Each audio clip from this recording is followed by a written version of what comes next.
আসসালামু আলাইকুম বন্ধুরা, আমরা 148 পৃষ্ঠার 13 এবং 14 এই দুটি অঙ্কের এখন আমরা সমাধান দেখব।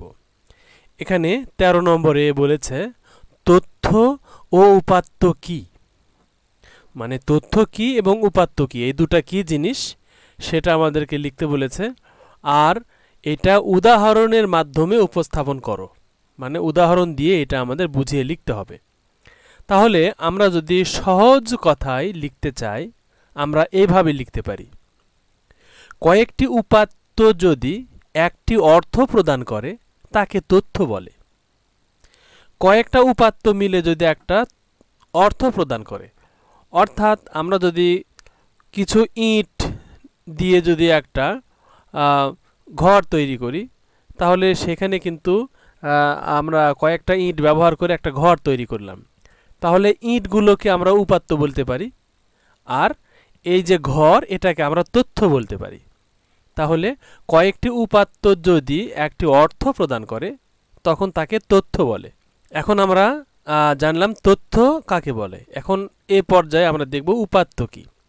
তাহলে তথ্যের উপাদানগুলোকে উপাত্ত বলে, তথ্যের যে উপাদান সেগুলোকে আমরা উপাত্ত বলবো।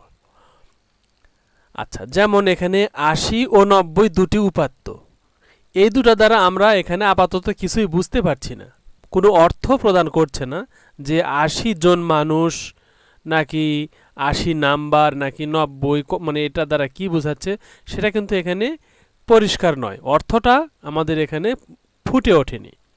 এখন যদি আমরা বলি মিনু বাংলায় 80 এবং গণিতে 90 নম্বর পেয়েছে, এটা একটা তথ্য।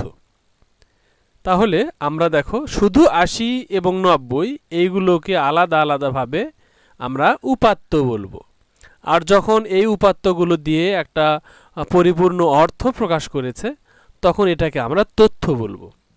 অর্থাৎ আমরা বিল্ডিংয়ের ইটগুলোকে উপাত্ত বলতে পারি, বিল্ডিংকে আমরা তথ্য বলতে পারি। এইরকম আমরা উদাহরণ দিয়ে এটা আমরা উপস্থাপন করতে পারি, আর সহজভাবে আমরা এইভাবে লিখে প্রকাশ করতে পারি। এখন আমরা দেখব 14 নম্বর সমাধান। এখানে বলেছে কালামের ওজন 50 কেজি, আবার ষষ্ঠ শ্রেণীর শিক্ষার্থীদের গড় ওজন 50 কেজি। এই দুই তথ্যের কোনটি দ্বারা পরিসংখ্যান বোঝায়, ব্যাখ্যা করো। আমরা কিন্তু এই যে 13 নম্বরে কিন্তু আমরা এই তথ্য এবং উপাত্ত এগুলো সম্পর্কে কিন্তু আমরা জেনেছি, কিন্তু আমরা পরিসংখ্যান সম্পর্কে এখনো বুঝিনি। তাহলে আমরা তথ্য কি উপাত্ত কি এটা আমরা জেনেছি, এখন আমরা এখানে তথ্য উপাত্তর সাথে পরিসংখ্যান সম্পর্কে আমরা পরিচিত হব। তাহলে আমরা যদি এখানে এইভাবে লিখতে পারি যে 14 নম্বরের সমাধান এইভাবে আমরা লিখে দিতে পারি যে ষষ্ঠ শ্রেণীর শিক্ষার্থীদের গড় ওজন 50 কেজি দ্বারা পরিসংখ্যান বোঝায়, কারণ অনেক শিক্ষার্থীর ওজনের উপাত্ত দ্বারা গড় পাওয়া যায়, কিন্তু একটি মাত্র সংখ্যার দ্বারা প্রকাশিত উপাত্ত পরিসংখ্যান নয়।